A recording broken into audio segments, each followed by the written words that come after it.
Hello guys! Tara po magluto naman tayo ng cheesy carbonara. Una po, nagpakulo muna ako ng tubig para lutuin po ang pasta. Hinaluan ko na po yan ng mantika saka ng asin.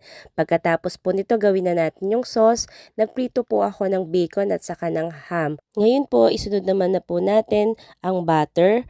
At dito na rin po ako magigisa ng bawang saka ng sibuyas.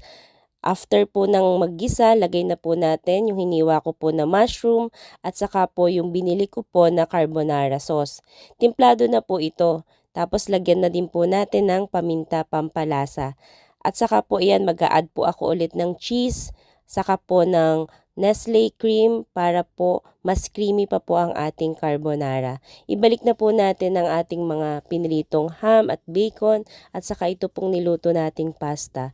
Ayan, magta-toppings pa po ako ng cheese para mas lalo po siyang masarap. So ayan po, luto na ang ating cheesy carbonara at tikiman time.